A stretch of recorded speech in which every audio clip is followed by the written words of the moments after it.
on, just be yourself. If people don't like it, if you're being yourself, fuck them.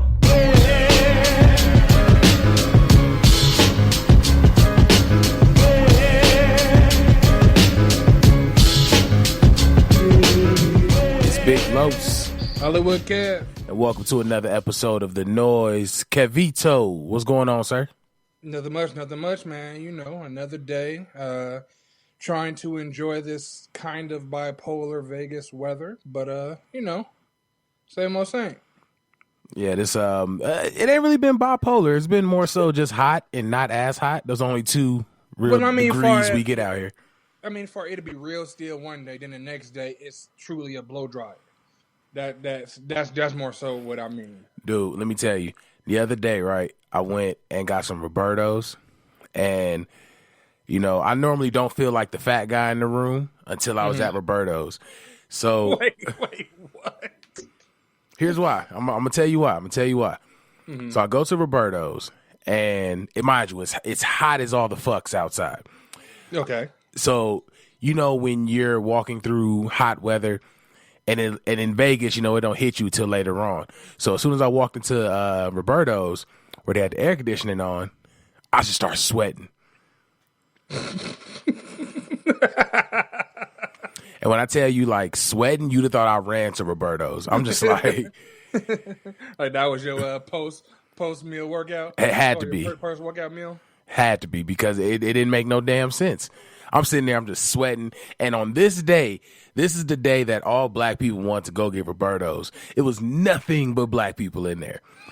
And, you know, we're swift with the jokes. So I know they was looking at me, and they probably was having a field day. Like, look at his big ass. He can't wait to get to that carne asada burrito. Look at him. Hey, wait. What day was this? Yesterday? Yeah, it was yesterday. And, you know, it was like 105 yesterday. Yeah, it was. It was 105 and windy. Right. Boy, my allergies was losing it. See, I was trying to stay out for that. I don't have real bad allergies ever since they took all that shit out, the sinus glands and whatnot, but it can still get bad sometimes. I was trying to avoid that. Damn, you $6 million man. What all they take out of you? You ain't got no back. You ain't got no knee. Like, what's going on? No, my junior year of high school, I kept having sore throats. And my mother says my dad used to get them real bad too, but I kept having sore throats. And then one day I went and I looked in the mirror trying to figure out, like, what the fuck is going on? And I saw these little white specks. And I was like, Mom, I got these white specks. This shit isn't normal. Took me to the doctor. I had to get my tonsils removed. But they removed my tonsils and my adenoids. And they said my uvula, I think that's how you pronounce it. You know the little hanky thing? You don't get me on here sounding retarded. I think it's a uvula, some shit like that. Yeah, that shit. They said that mine was a little bit too long. Now, I've never heard nothing like that. I've been living with it my whole life. I don't even know what the fuck the thing does. They said mine was too long. So I'm like, all right, whatever. So I go in expecting just to have my tonsils removed. They say you got too many inches on the uvula. Right. And I come out with my tonsils gone, my adenoids gone, and my fucking uvula cut out. It's gone. Like, I don't have one. Damn. So, yeah. So ever since then, though, I don't really get sinus issues. Like, it's like a one-off. But I know when I need to stay my ass in the house. And yesterday was one of those days. So maybe they need to cut this shit out because, boy, I be drowning in my sinuses.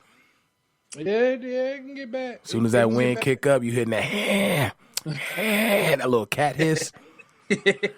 Before we get too off subject, we appreciate you guys tuning in. Of course, we have our interview with Jamaar coming up, Las Vegas local, independent rapper. Dude got bars. Dude has crazy bars.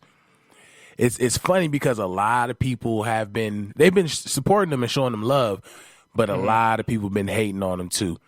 Really? It's weird. I mean, obviously, I'll let the fans know. I'm not sitting in on this particular interview. How did it go? Oh, the interview went straight. I got some really good information out of dude. Got some exclusive information out of dude. So that's going to be a good surprise for people coming up.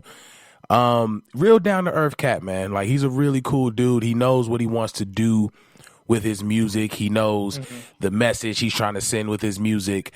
And, you know, just somebody coming from this millennial generation in hip hop and him actually having this this style that's somewhat nostalgic, what we grew up hearing. You know what I mean? Got you. So would you say there's a vast difference between him and Hitman? Yeah, very much so. Very much so. They're definitely two different styles. I just, I respect the fact that, they're putting on so hard for the city, though. Right, it's definitely two different styles, but the mission is definitely the same. Yeah, it was really good conversation. He knows Hitman as well. It's funny because he says damn near the same thing as far as what it takes to come up in the scene in the Vegas indie rap scene. But, I mean, we'll let y'all get to that. We know that's what some of y'all are actually tuned in for, so we're not going to hold y'all up too long. Something I did want to address, a few things I want to address, actually, before we move on to the interview. Now, for the committed and loyal ear hustlers, and Kev, we had the conversation about this the other day. Mm-hmm. I was listening to our last episode, and even though I think we got a really good interview out of Hitman, got really good information out of Hitman, I wasn't happy with my performance, so to speak. So you're saying you have erectile dysfunction? Because I don't think that's where we need to talk about this on the show. I mean, I feel like that's probably the leading case, at least one of the main reasons for it, because, it couldn't get up, so I couldn't get up. Okay. But again, per usual, I appreciate you checking on my dick. It's a little strange now, but, Touche. Brotherhood, you take a brotherhood a little bit too far, but I understand your concern. Other than that, but seriously, I've said on the show before, it's a lot going on, in the personal life, and as professionals, you have to learn how to separate your business from your personal. The issue I normally run into is a lot of my personal affects my business. I don't get that much sleep. I get none. So a lot of times I'm doing a lot of these shows off of an hour and a half, 2 hours of sleep, with a full day attached to it, the day before and the day of. So I say all that to say, when I get into these modes or whatever, I know that I can ramble. And the last episode, it was definitely coming off of a really shitty night before, a really shitty morning. It really came into a long evening as well. And I just felt like I wasn't all the way there. I felt like all the points that I wanted to make, I didn't make. And honestly, I don't think I made any fucking sense in any of my arguments. And it's funny because we've been boys for so long, and we've been doing the show for about a year now. I don't pick up on that. You know what I mean? Maybe because I can, even before or after the show, we continue to have regular conversation. Right. So, it's really hard for me to pick up on that. I mean, little do people know, hell, if we were to, our regular conversation is like a podcast. Oh, yeah. What I mean? That's why we started it. Exactly. So it's really hard for me to pick up on it because I honestly didn't feel like you were rambling, every portion was solid. Prior to that, I didn't feel like you were rambling or anything like that. But me being your boy, your friend, I definitely want you to get that sleep and come feeling better. Damn feeling better for the show, even though we know that's extremely important. Feel better for you. Very true. Very true. I mean? That's what I want. I want you to feel better for you because, like you said, it's a lot going on. Even after the show, you got other moves and other things that you're trying to do. And if you ain't getting no sleep, and I had to learn this myself, it's hard to function. Mm-hmm. It's very hard to function. And that's one of the things I dealt with in grad school. Like in undergrad, I can get 2-3 hours of sleep and then go and be as productive as possible. But I guess in the latter years, in my elder age, I don't know. I haven't been able to handle it. And obviously there are reasons behind the lack of sleep that I'm not really going to go into. I am very vulnerable with our listeners, with the ear hustlers, but as far as like the reason behind it, I'm not really going to touch on. But I just want to say I do appreciate you guys sticking in with the noise, even when sometimes I get on here and I sound like I don't know what the fuck I'm talking about at times. Charges to my head, not to my heart. And the only thing I can really say is I'm going to do better. I'm not going to put that on anybody else. I'm going to do better. And I'm going to make sure I'm presenting quality work out of myself because you guys tune in and listen to us for an hour anyway. So why not be on top of my game? You know what I mean? Absolutely. Other than that, something else I wanted to talk about, and I know that people will shit on me if I don't bring this up, especially considering it's you. What's going on with your team, brother? You know, well, shit. In a nutshell, we right back where we were last year. Only difference is Draymond didn't get suspended, and they have KD. So, after that disappointing Game 3 loss, my mindset was just don't get swept. Like, when I say I was disappointed, but like I was literally sick when we lost that game. You were not alone. Trust me. Like I said, Kingpin was ignoring my calls. My aunt came over to watch the game in my house, and I had to take her back home. Like, the ride there, I was quiet, didn't really say nothing. On my way back, bro, it truly felt like I just got done playing and I lost the game for somebody. You know what I mean? Like, it was a lot. I don't even want to talk about that game. It was so bad. I was happy they got the win for Game 4. Game 5 is definitely going to be a test. I think they know what they need to do. I think they know. You know what I mean? Now, granted, they're not gonna. It's hard to shoot as well as they did last game, but it's gonna be a dogfight, especially in their being that this is gonna be an away game. It's gonna be a dogfight. At the end of the day, man, I'm just happy they got swept. The bad thing about this is next win or lose, next year the NBA is about to become so boring and so watered down. It's not going to be competitive because this is just my opinion or my vision, if you will. The Warriors. Let's say the Warriors win the finals. Mm-hmm. So now everybody in the league is going to be thinking, well, in order for us to compete with them, we have to have a super team. And you got to look at it. It's a lot of big name free agents that's coming up this season. And in my heart of hearts, I truly believe that if the Cavs lose the finals this year, that next year we will end up with I'll say 1.5. We'll end up with a bona fide superstar and a half. And I would honestly not be surprised if D-Wade ends up on the Cavs roster. And I would not be surprised if it was somebody else. Originally, when I was telling other friends this, I was saying Chris Bosh. But being that Chris Bosh, unfortunately, the doctors gave him the diagnosis. He's done. He's going to have to call it a career. I would not, even though I don't want it. I don't want any extra superstars. I would not be surprised if we end up with Melo. I just know we're going to end up with the star and a half because it's almost like we're going to be in a rebuilding stage in order to compete with the Warriors. You know what I mean? So the NBA to me is just going to become very watered down. You know what I mean? It's going to become very watered down. It's going to become very non-competitive. And I don't want that to happen. And I blame that on Kevin Durant. I truly do. But we'll see what happens next year. Right now, I'm hoping they can pull out if we win next game, we're winning 7. Now, I kind of disagree as far as it being a boring season, whatever, because one thing that kind of pisses me off about the league right now is that no one is really building their teams to be productive. They're building their teams to compete with Golden State.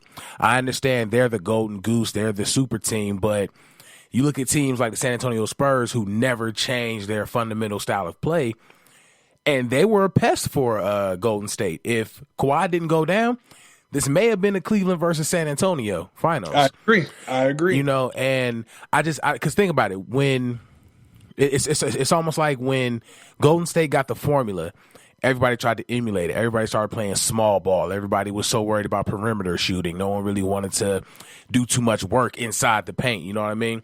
And now that they have KD, now it's like the next focus is going to be building super teams. And I do agree with you. I do think that draft class is going to find a way to play with each other at least one time before any of them retire. I definitely see LeBron and Melo and Wade going on the same team at least one season. Right. I paid it no mind at first, and that's only because it came out from Bleacher Report. But then I started seeing it on Sports Illustrated. I started seeing it on CBS Sports. They talking about when LeBron hits his free agency time next year that he's thinking about coming west. Of course, they say the Lakers, but I know it's not going to be the Lakers, unfortunately, even though I'd love it. But it's not going to be the Lakers. But why do you think there's already conversation about him trying to move west already, just off of one potential loss? Well, you just said it. It's because of a potential loss. Because believe it or not, man, we've been spoiled with LeBron. We've truly been. Think about it. This Yes, y'all have. No, I'm saying that the basketball world in general, we've been spoiled. Think about it.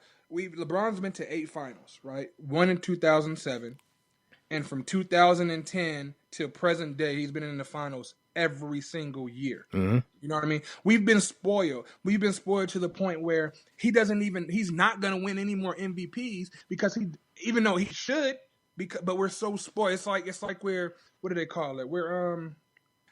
It's like, I don't want to say he oversaturated because that's not the right terminology. He made it to where his play is so great that we expect it. That we forget that he's actually playing great. It's the normal for him. Like for instance, if we see a less common player drop 50, we'd be like, oh shit, so and so dropped 50.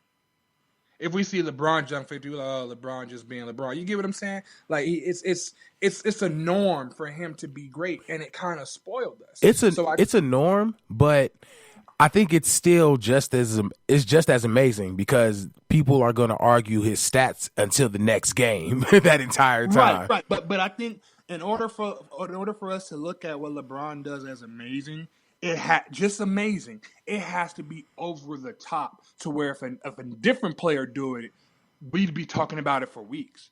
For instance, LeBron, I knew it was a dope. I got hype as shit, but in the game, he threw the oop to himself in traffic and dunked it. Uh-huh. Now, granted, the internet went crazy, you know what I mean? And it was a fantastic play from LeBron. But imagine if a Klay Thompson or somebody did that. You know what I mean? Like, it would be bananas. And I'm saying that to say he's not on the level of LeBron yet, or if he ever will be. But being that LeBron did it, it was just amazing. It wasn't as crazy as if a lesser player had done it. So I think right now what it is they're saying that to say LeBron wants to play he wants to play with Chris Paul, he wants to play with Melo, he may not stay with Cleveland. And I truly don't think that's the case, man. I truly believe that he's gonna finish out his career, whether he does or not. I can care less, only because he delivered his promise. He got us a ring. You know what I mean? And I feel like we have the pieces to do a whole rebuild. But I truly believe he's gonna find some way to get his players to come to him. You know what I mean? Because me personally, I feel like if they're going to be on a stacked team and all play with each other, might as well make it as easy as possible. We're not going to go to the Lakers and try to, or any team out west, and try to make and be stacked on that team. Let's stay in the East. Why? Because the East is the lesser. If we're going to make this shit easy, let's make it all around easy. I know LeBron wants to play with Chris Paul bad. And I was sitting there thinking like, damn, if they wanted to, could they bring Chris Paul to the Cavs? Where would Kyrie go? And I thought about it. The way Kyrie plays, Kyrie's not looking really to pass. He's a scorer. So, okay, let's move him to shooting guard. Chris Paul can be the passer. You know what I mean? If they wanted to go that route. Do I think Chris Paul would ever be in the Cavs uniform? No. Hell no. I don't think so. I just think that people want to see what – the thing about it, LeBron is he's going to be 33 by the time the next season starts. And that's his last contract year with the Cavaliers. And yet it's already getting buzz on what he's going to do next. That's crazy to me. We weren't doing that with any other player ever. But you know what, though? I guarantee you KD's going to get that exact same kind of conversation. It's like True. I believe KD is going to get that conversation. Especially if let's say they win this year but lose next year. I believe he's going to get that same conversation. But in the same breath, think about it. I bet you if the Cavs win a ring next year, let's say they lose this year and win next year, that conversation goes away. People aren't going to be talking about where's LeBron going to play. They're going to say, okay, the Cavs next year. You know what I mean? With LeBron included. I truly think with Kevin Durant, they're going to say that because of the way he hopped on with the Warriors. You know what I mean? Like they're going to be there now. To me, I feel like at least for these next couple of years, KD is going to have that stigmata of I'm going to go wherever the best team is. If we lose, I'm going where the best team is. You get what I'm saying?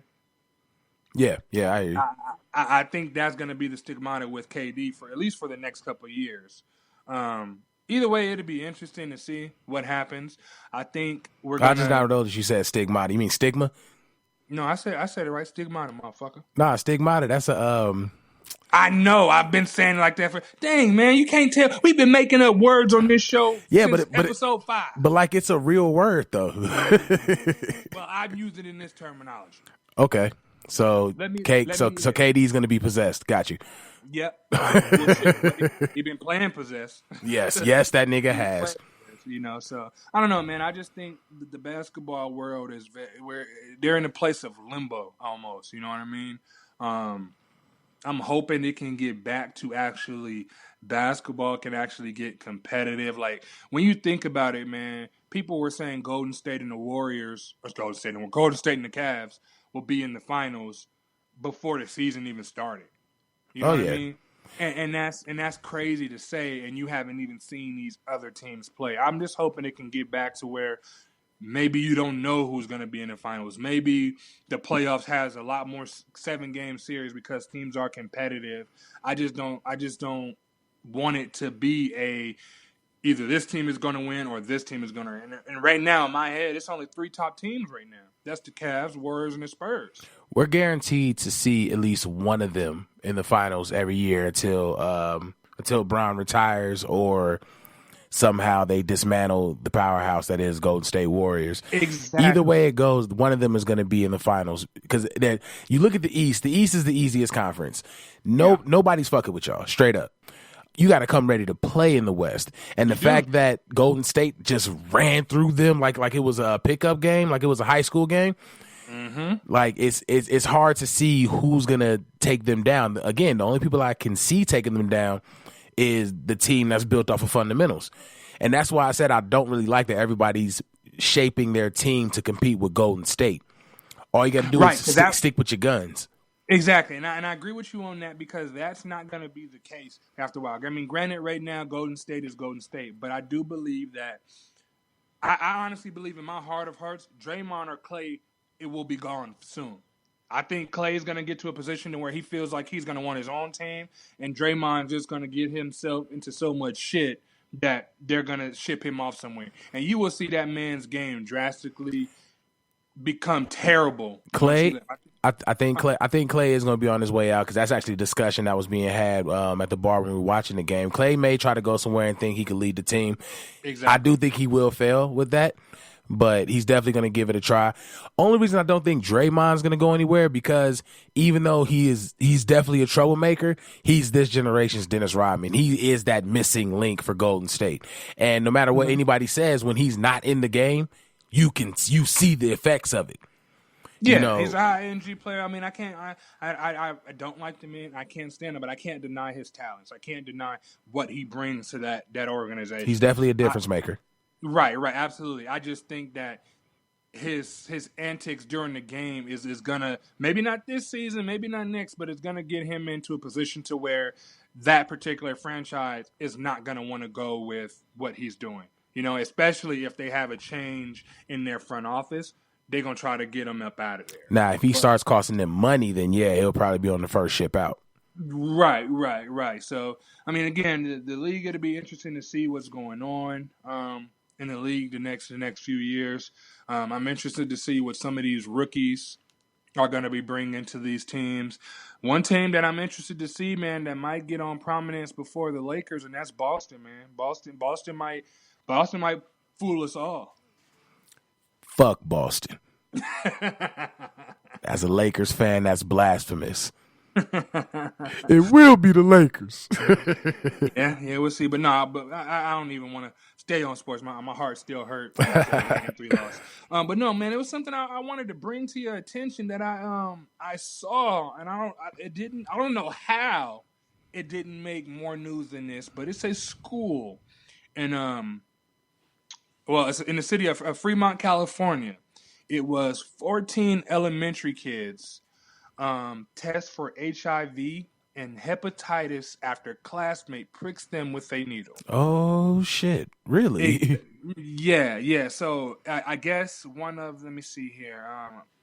This Fremont, California. And I don't know if the kid knew. Obviously, I'm assuming the kid doesn't know what it was. I guess the kid had a needle and just pricking people and acting like they were giving them stamps. You know what I mean? Like, hey, here's a stamp. So these 14 kids are going to get tested. Now, my question is, I know you don't have children. My question is, what do you do if you get that call that from the school telling you to take your child to the hospital and have them test for HIV or hepatitis? How do you feel? How would you feel as a parent getting that phone call? If I'm not knocking out the principal or the superintendent, I'm definitely filing the lawsuit because it doesn't make sense that he's elementary, correct? Correct. Yeah, it doesn't make sense that an elementary student is able to have access to something that's going to give a bunch of kids HIV. Let alone bypass the fact that it's something that can stab and harm kids. Let's just look past that. But it's something that is somehow carrying this goddamn disease. And now you're telling me my kid potentially has it under y'all watch? Yeah, if I'm not whooping ass, I'm suing him. It's gonna be named after me after all of that shit goes down. Because hell no. I agree with you. And what I'm noticing with a lot of these schools, man, is that they don't want to take responsibility for shit that they should be responsible for, right. i.e. this situation.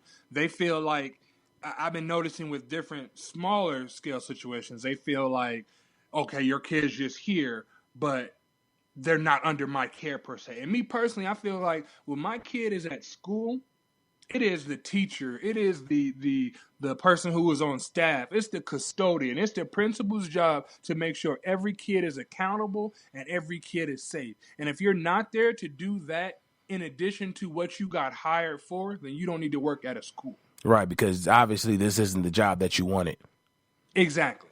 It's like outside of, what happened with Columbine and all the other schools, in your head, school is the safest place for your child to be when you're at work.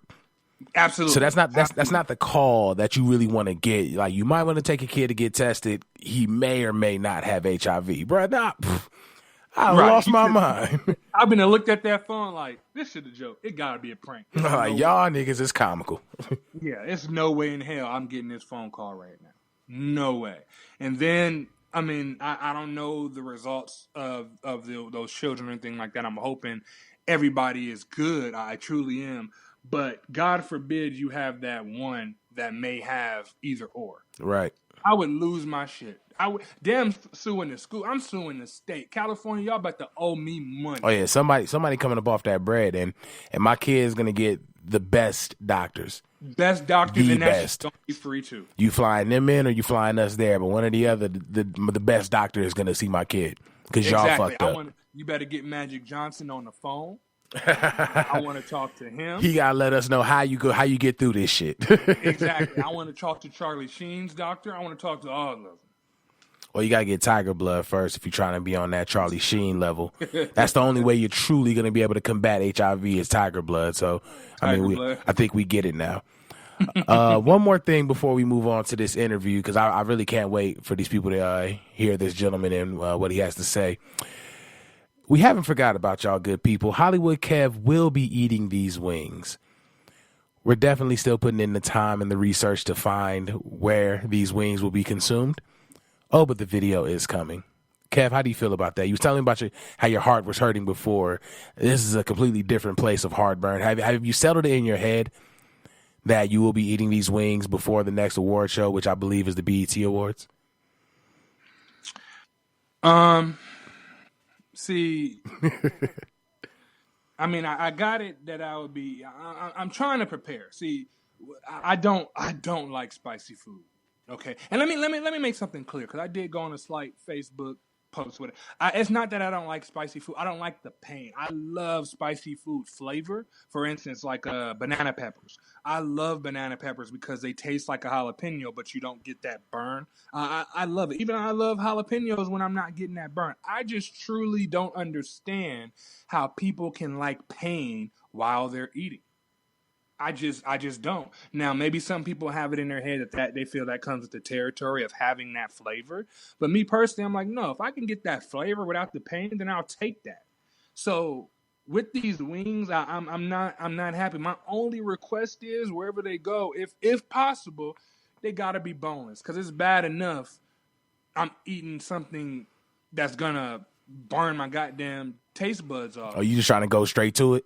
But I need bones. Well, you know me, Los. I'm kind of finicky when it comes to actual wing with the bone in. You know what I mean? So if I can get boneless, then I definitely prefer that. If not, then hey, I gotta rock it out. But I'll tell you one thing. I ain't losing this next award show. I think it was a sham. All you did was pick Drake. No, I'm playing. No, your ass, all you did was pick Drake. Nah, I picked Beyonce. I think I only had Drake on like 3 or 4 of mine. I didn't have Drake on. And I had Beyonce. Like, it's my Beyonce picks that saved me. Right. What I think what messed me up was I went with the politically correct when I should have went with who the fuck these people like. You should have picked Drake more. That's where you would have won if you just Probably picked, so. If you picked Drake on everything he was up for. I think he won everything he was up for. If you picked Drake just a couple more times, I'd be eating these wings. But alas, but it wouldn't make no difference from you. Well, it wouldn't make no difference. You got that West Indian blood in you. That spicy shit don't mean nothing to you. Man, I just told you I was sweating standing in line at Roberto's. That has nothing to do with spicy food. I sit there just looking like a straight puddle the entire time. Kev, let them know where they can find you at, bro. Find me on Twitter, _Hollywood Kev. Same thing for my Instagram. You can follow me on Facebook if you like. Don't add me. I took that from Los. Yeah, that's where I be. Words to live by. All right, well, appreciate you at least stopping by for this first half, Kev. You're not gonna tell them where they can find you? Oh no, I'm gonna tell them later after the interview. Oh, because they're gonna forget. I'm just getting you out the way since you're not gonna be, around for the second part. Okay. So I'm just, so they know where to find you at. Well, yeah, they can find me. Look me up. I'm excited for the interview as well. Not happy I couldn't be there, but I'm sure you rocked it out. So we'll see how it goes, man. Shout out to all our ear hustlers. We definitely appreciate you listening and making sure to check out all of our shows out every week. We appreciate that. Also, don't forget to like our pages. Definitely. And share our content. We will greatly appreciate it.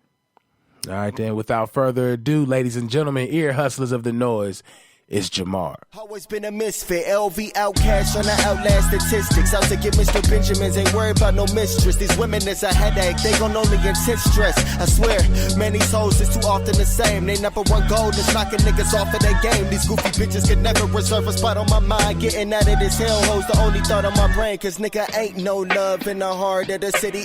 Crabs in a barrel, niggas fighting over pennies. Ain't nobody thinking clearly cause they hypnotized with envy. This shit gets draining. I'm running on. You're still locked into the Noize, and as promised, we have a very special guest in the building. We have one of Las Vegas' own indie rap artists. Jamaar is in the building. What's going on with you, family? Yo, what it do, man? Yeah, man, we were talking a little bit off air. I just wanted to say again, while we got your people here, I appreciate you coming on the show, sharing your story. I am going to get into your business a little bit, but I'm sure you don't mind.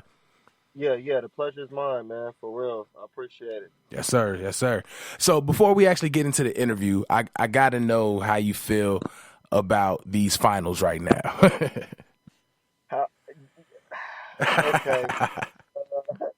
I feel like, honestly, if we're going to keep everything 1 million, I have this belief that, not to shit on nobody or anything, but I have a belief that it's kind of all rigged. So, you know what I'm saying? Nah, I feel I feel like they're going to stretch this the playoffs out as long as they can. Now, if the Warriors beat them, just so happen to beat the Cavs tomorrow, or whenever they play, Monday, I think, If they just so happen to beat them, then okay, and the whole thing is over, then all right, they might have proved me wrong. But if the Cavs just make this miraculous comeback at the end of everything and just end up stretching it out longer, there's not gonna be nothing anybody can tell me. I'm gonna think it's just rigged. It's just 100% rigged. Yeah. If the Cavs come back and stretch it out any longer, I'm gonna think it's just rigged, man. Honestly, that's my honest opinion. But if I had to go for a team, I would definitely want the Warriors because they West Coast. Like, so. You got to go with the conference, right? Yeah, I feel you. It would be interesting to see if they do a repeat. Well, it's kind of a more of an uphill battle than it was last time. They got to win 4 straight from here, but exactly. It'll be interesting. Exactly. That would be so. It would be like a real good like story for LeBron. Like, man, I was down. Everybody was kicking me down, and I just came back. Like, that'd be just another like real tight story for him. So I don't know. I can get deep on that. Now the documentary alone would be too raw. For real. Y'all heard it first. Jamar's going for the Golden State Warriors, so just keep that locked in. So kind of getting into your music, I kind of want to start at Return of the 90s. Now, I see it was a concept tape, and honestly, just me as a listener, it was really refreshing to hear. It's like we were saying off air.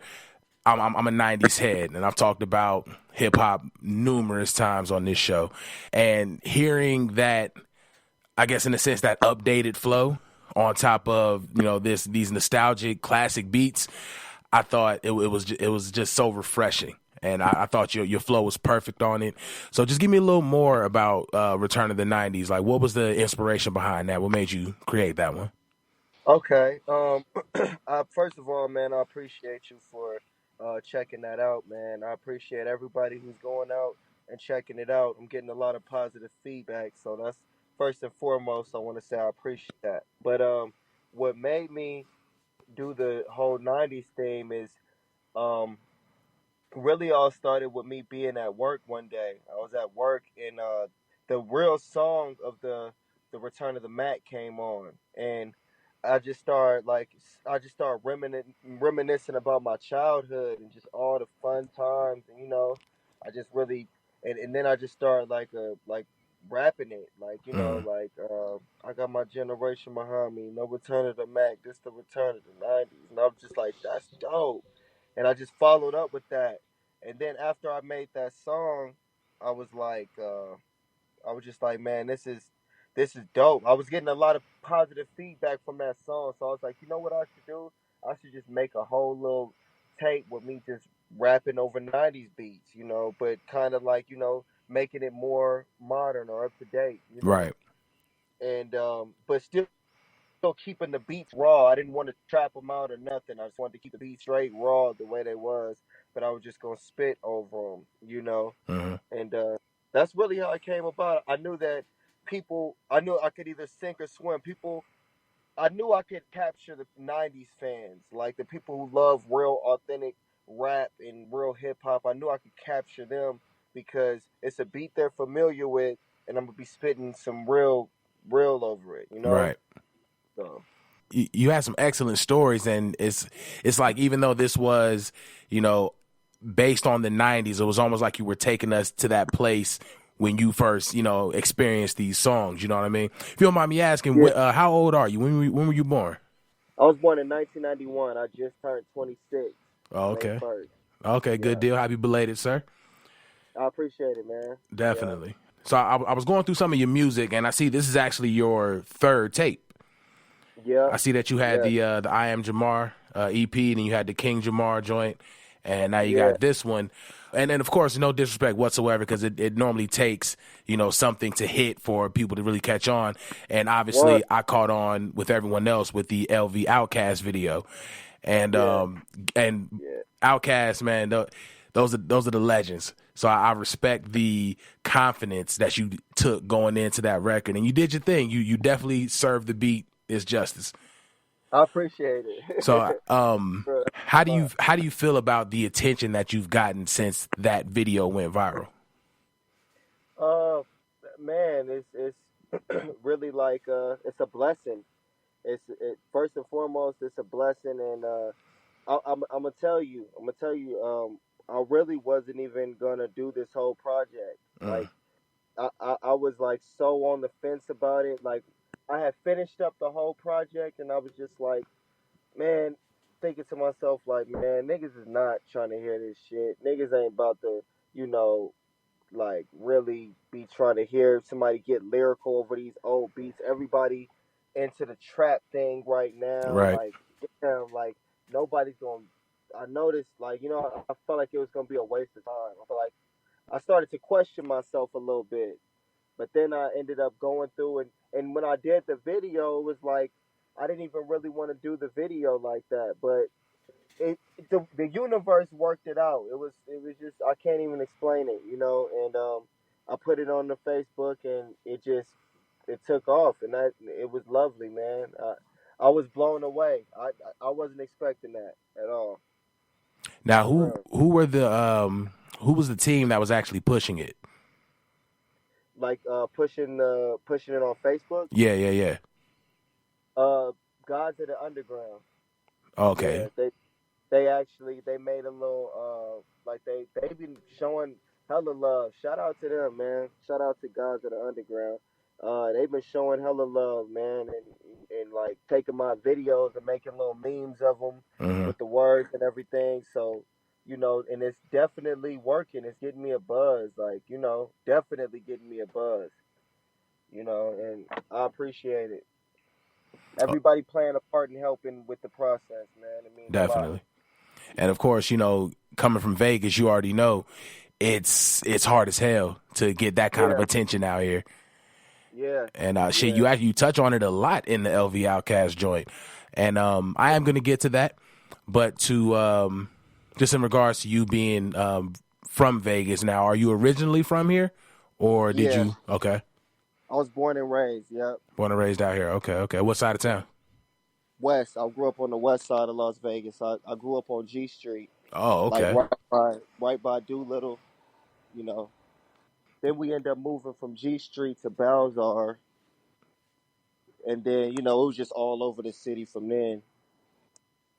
Right, so you're more than familiar with Vegas. Yeah. Them, like, every part. I done lived on every part of Vegas. Except the east side. Except the east side? Recall living. Yeah, I done lived in every part but the east side. Oh, okay, yeah. But I still know the east side. I got aunties that live over on the east side, so Oh yeah, so you still touch the area no matter what. Yeah. Okay, so with music, obviously everybody in Vegas raps, but what made you start rapping? Like what brought you to the game? Man, when I first just heard, I can't even tell you what like the first song I heard, but I had to be like 4, man, no lie. And ever since, like, my dad used to play a lot of records in his car, and I used to just really love the songs, like, and love the records. Like, damn, I want to do that. And I noticed little things that they would do, like how they would dub their vocals, and it was just little shit that I noticed, like, as a kid that people don't even notice now. Right. And then my dad ended up getting me a piano, me and my sister a piano, and it was a wrap from then, man. We was making songs at like 4. My sister had to be like 6, and we was just making songs from then on out. Oh, so this was an early love for you then? Yeah, definitely. I had to be like 4. I've been doing it for not a long time, man. For real. Hey man, you starting to see the value of your work. So keep at it. You already know. Hell yeah. So you said they got you a piano, and that kicked off everything, right? Yeah. So I rap about it in one of my songs. It's called G Street. I got a song called G Street, and I rap about like but in the song I say my mom got us that keyboard, but really I meant to say my dad, because he's the one that got it for us. But yeah, he really was a big influence with music on my life Mm. because his dad was a musician. His dad used to play the sax, and his dad had a dream to had a dream to be a musician. So I think I might have took on from my granddad, you know. Oh, okay. So just bloodline, just been going from there. Yeah. No, I feel that. So outside of the piano, I mean, what else is in your musical background? Because if that was the takeoff point, like what else have you worked with any other instruments, or has it just been piano and then vocals? It was really piano. I want to count. I played the French horn in band class, but I can't really count that because that was like more of a class, Right. you know. Just But something for the credits. yeah. And then I think I took band in high school too, and I used to play the drums. I actually liked doing that at that time because that's when Drumline had just came out, so everybody was trying to get on. Everybody was on the drums. Yeah, so that was me, man, and it was cool, man. But yeah, I would say I had a little bit of experience with the drums, not nothing major at all, but just a little bit. Okay. Now, you know, again, as I mentioned before, it's clear as day that Return of the 90s is a 90s concept mixtape, and not many people from our millennial generation reference the 90s like that. You know, a lot of times, a lot of cats aren't really willing to go back and hear those records and listen to those stories and stuff like that. So with you having such a keen ear to music, who were some of your influencers in the game? Man, first and foremost, I have to say Tupac. Okay, Definitely. and then I would have to say like Michael Jackson, Darnell Jones, Jagged Edge. You know, like I was in big on R&B, but DMX for the rapping, T.I., Ludacris. I was writing down Nas lyrics as a kid, like Nas, that One Mic song. I wrote down the lyrics of that. I used to just try to learn people's lyrics because I just was so tight how they put their words together. Eminem, I thought he was super dope with the lyrics. Definitely. Snoop, all them, like Dre, all that, like all the rappers definitely inspired me. And it's funny because growing up in Vegas, you know, growing up on the West Coast, you do have a very East Side delivery to your flows. Yeah. So like with you saying that Nas was one of them, you say you used to copy Nas lyrics. It's like I can hear it. You know what I mean? Yeah, you know what? That's really dope that you noticed that, man. That shows that you really, you know, pay attention to music. I'm actually a real big fan of East Coast rap. Like, okay. Badass and, you know, everybody that be doing their thing on the East Coast. I love Kendrick Lamar too, and all my. That's my guy right now, definitely. Yeah, but I kind of got more into like J. Cole, you know, Joey Badass. They had that East Coast feel. I'm a Jay-Z fan too. Beanie Siegel, Freeway, Jadakiss. I always go back and just look at and listen to the old battles they used to have when they was just hungry going at each other, and I'm just such a fan of hip hop, man. I could go all day about like my influences as far as hip hop. Yeah, hell yeah. Now I actually have Cassidy. You said Cassidy? I'm sorry. Yeah, Cassidy, Papoose. I don't want to leave nobody out because there's so many dope artists that I think is dope. I think Dizzy Wright is dope too, man. You know, I think he's dope. I was on some of his mixtapes like early that helped me get through a lot of times. So, yeah, man. Especially seeing somebody from the city make it like that, I feel that. Yeah. That smoke out conversations got me through some times. Yeah, definitely. And it's crazy because I feel like if I'm being real, I feel like it's gonna come to people trying to put me up against him, or like try to make it seem like we have to go at each other for the top spot or some shit like that. But I would rather work with the dude, you know, myself. And yeah, that's one thing that does get frustrating. It's like, just because this isn't, you know, a Los Angeles market or a New York market, it doesn't mean only one person can come out of Vegas. Like, it's too easy. Like, it's too much money out here, and there's too much talent out here at that. So I've never understood why people want to, okay, you good, but you're not Dizzy. Like, I've never understood why is that the mindset. Yeah, and it's frustrating. It is frustrating, but, you know, I ignore it. because I know what they trying to do. They trying to pump me up to just be like, man, F that, F Dizzy, man. I'm the, but it won't happen. Trying to get that sound bite. Yeah, they trying to push me, but it's all good. Now, you said that Pac is one of your influences. Are you looking forward to the movie? Hell yeah. Can't wait, man. I can't wait for that. I definitely can't wait. I'm looking forward to it. I can't lie, though. Some of the commercials, some of the scenes that they were showing me, I'm like, he probably should be acting a little better. No, the thing is, I'm a huge Tupac fan, so I really know Tupac's whole demeanor. I know his mannerisms. Like, I know to be honest, he don't really fit his mannerisms like that. Right. He just don't fit his mannerisms, the way he moved and, the way he would talk. He kind of don't fit it, but Tupac's life was filled with so much action that it's definitely going to be entertaining. Mm-hmm. I think. If they mess that up, then I'm going to be very disappointed, Yeah, I get it, because I'm a Pac head through and through. The Don Illuminati 7 Day Theory, that's my favorite album of all time. And just looking at the commercials, it's like, when I first got some of the speaking scenes, I was like, okay, this might be it. But then they released a video of him interacting with his mother and talking to Jada Pinkett, and I'm just like, I was cringing a little bit. But I'm still gonna go in there with an open mind and kind of hope for the best.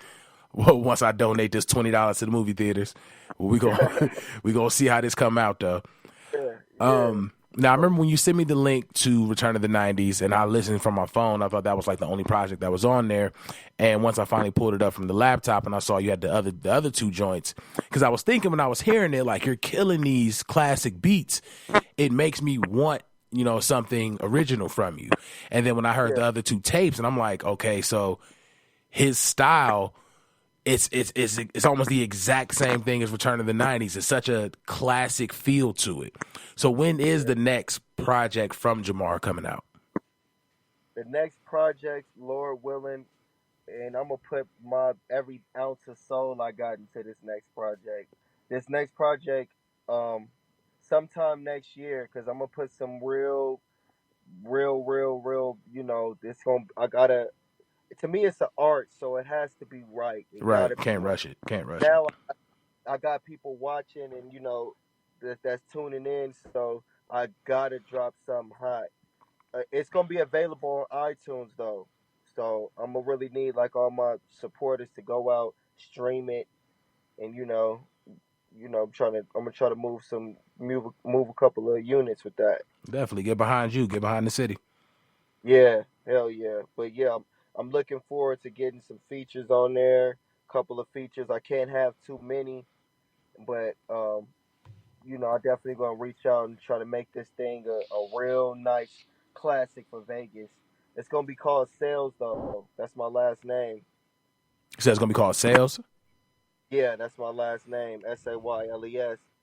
It's going to be just me. Like, all my mixtapes have been I Am Jamaar, King Jamaar. This is Sales. This is just who I am. Like, you know what I'm saying? I'm a Sales. I'm going to get real deep into, like, who I am, in my story. Yeah, your music is very personal. So it's like, when you tell me the title is your last name, it's kind of all I expect at this point, just to get more of your story and your music. So I fuck with that, definitely. Hell yeah, I appreciate it, man. So just being, I'm assuming you're doing all of this independently, correct? Yes, sir.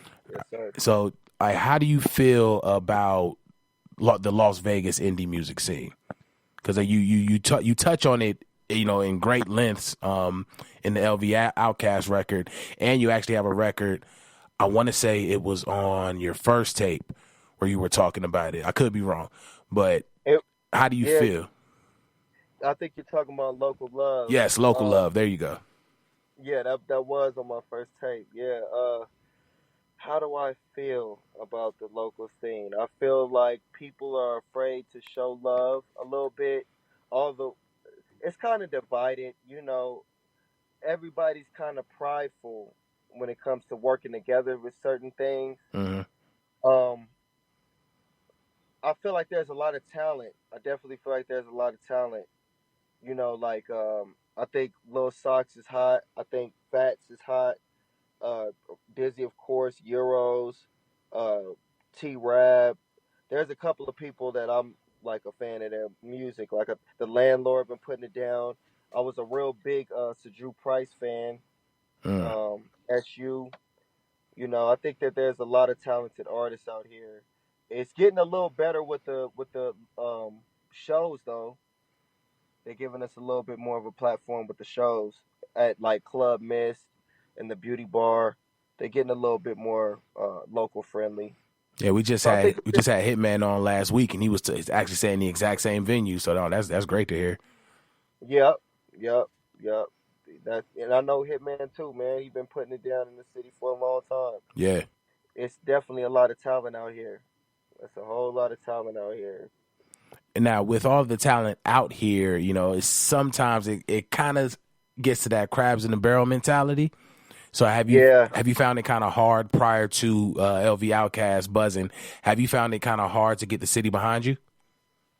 Hell yeah, definitely, definitely. It was like I was at a wit's end with just everything. I was just like, man, you know, I don't know if this is gonna work, but I took a leap of faith, and it just so happened to kind of take off for me, good enough to where now, okay, I'm on to something. You know, it's growing. My fan base is growing every day. It's growing. I love to see the growth and the new people that, you know, follow me on my social medias and everything. It's like definitely growing, man.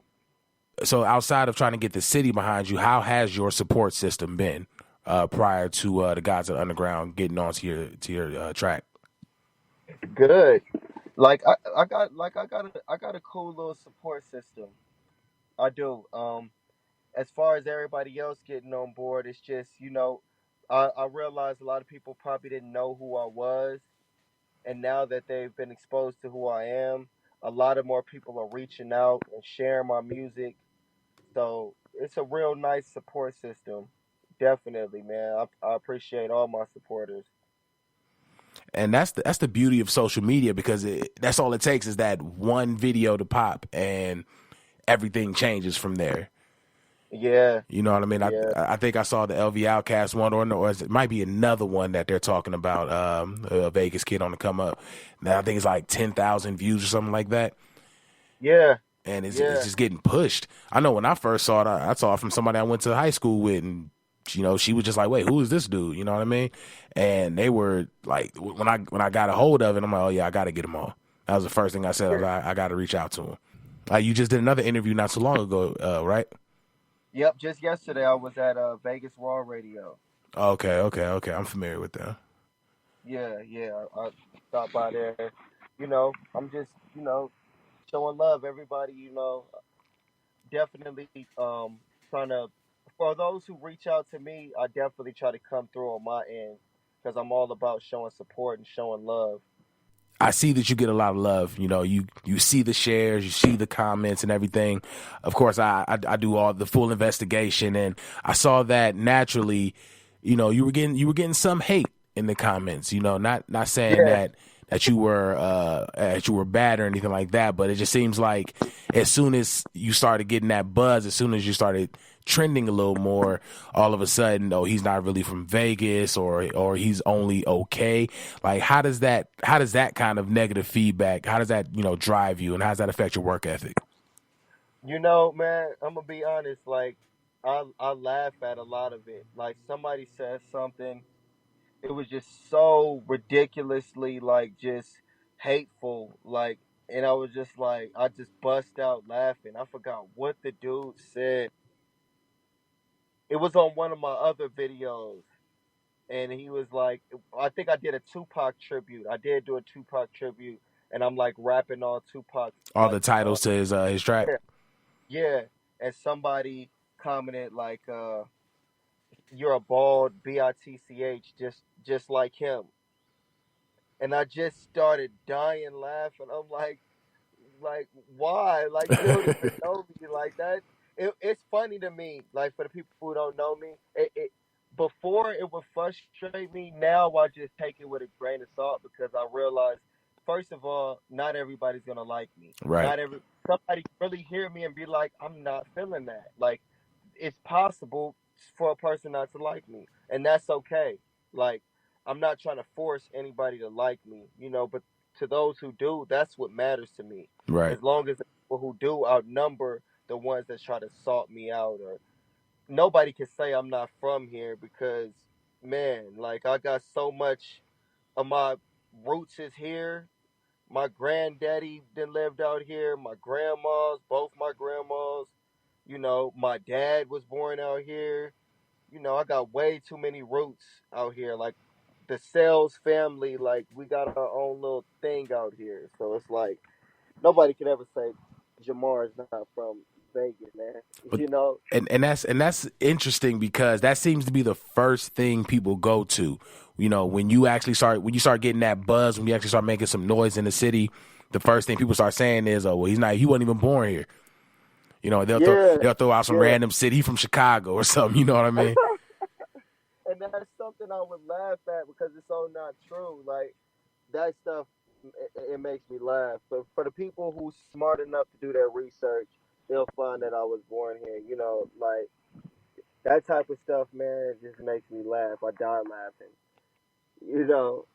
But some of it motivates me, and some of it really just makes me laugh. I never take it as a negative thing. Right. To me, I'm more happy that there's people even taking the time out of their day to give an opinion. Oh yeah. I like that.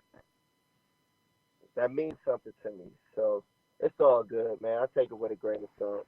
Bro, they say your haters are your biggest fans. So the more that they talk, that means the better that you're doing.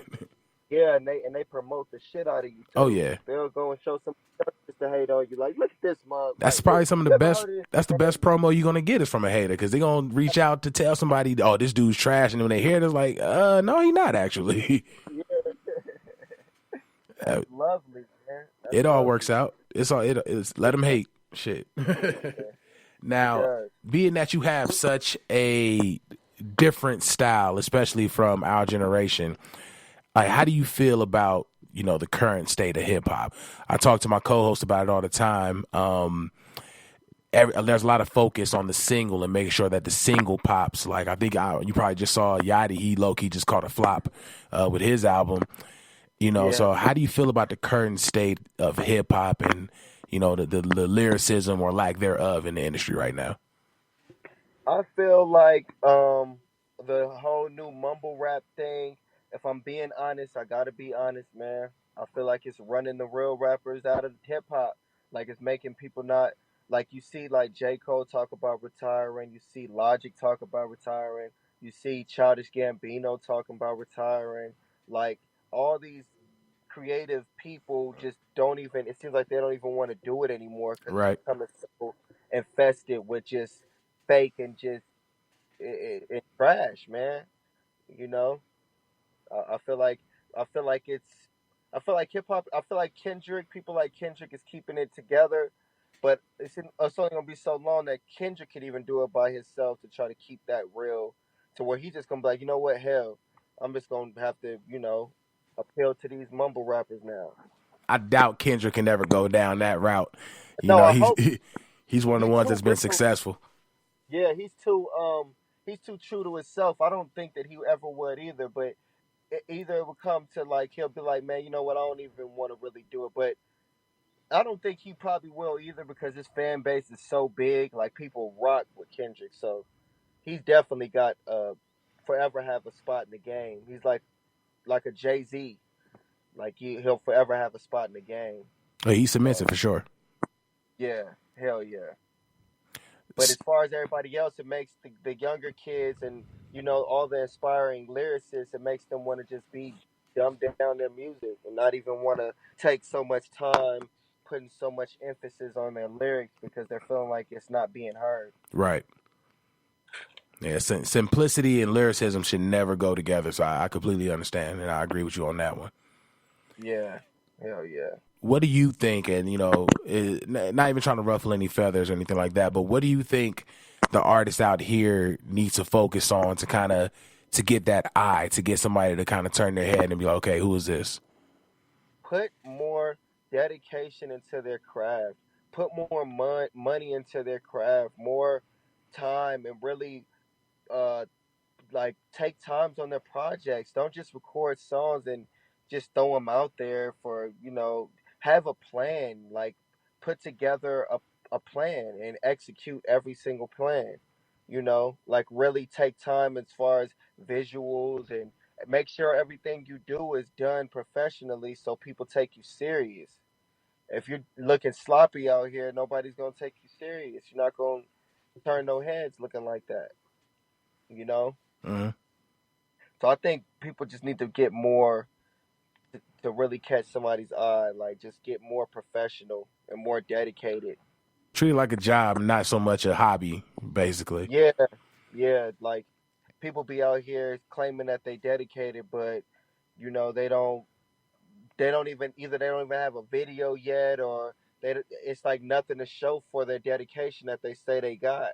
It's like you gotta work hard, man. This is a tough game. This don't just come easy, especially if you're a real artist and you really want to, make good music. This ain't gonna come easy, man. Like I don't think people really understand how much of a sacrifices you have to make.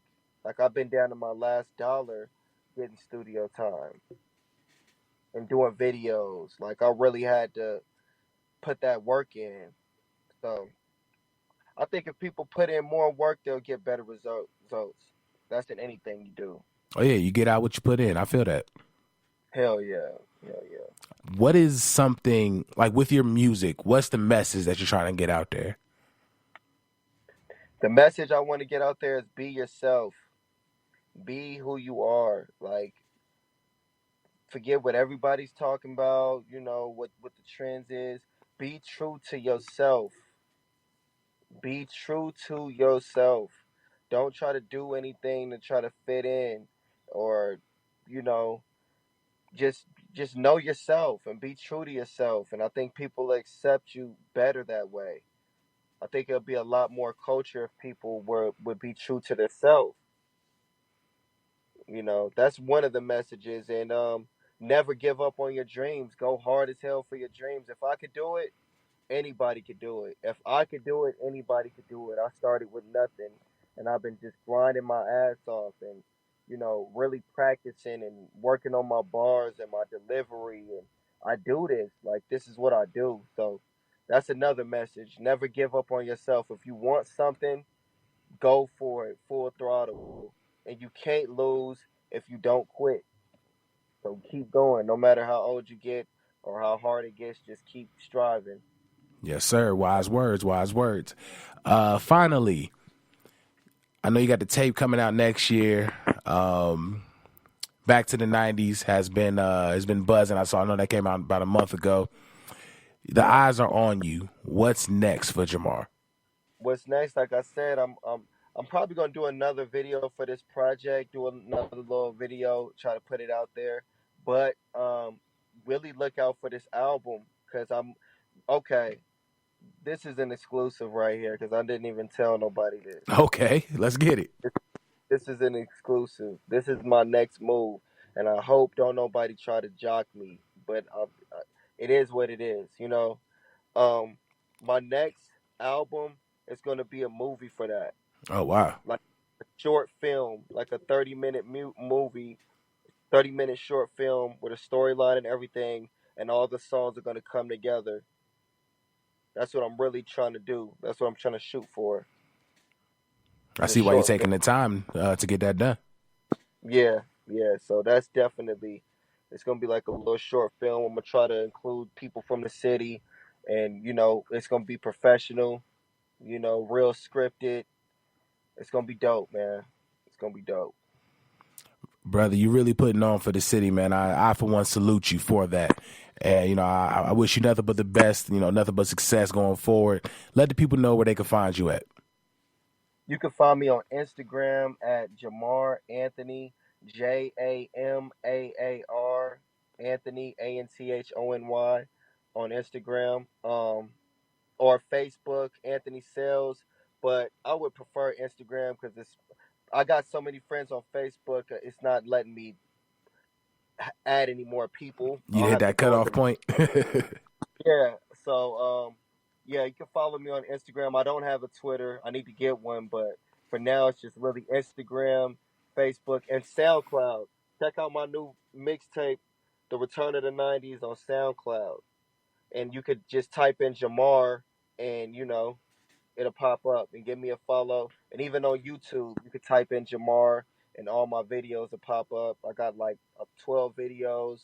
So subscribe and all that. Definitely. At Big Los UTC on Twitter. Of course, you can find me on Facebook, find me on Snapchat, everything under Big Los. Make sure y'all check out the website, beatnetworkonline.com. Listen in to Back to the Classics like Water for Chocolate, Pillow Talk.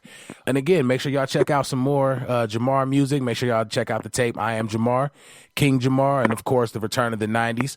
All classic sounds, all great music. Jamaar, again, I appreciate you sliding through the Noize, brother, and giving us your story. Definitely appreciate it, man. Love, man. I appreciate, like I said, the pleasure's mine, man. The pleasure's mine. Yes, sir. As always, we appreciate you guys tuning in. As always, we appreciate your participation. And as always, it's Big Los. It's the Noize. No doubt.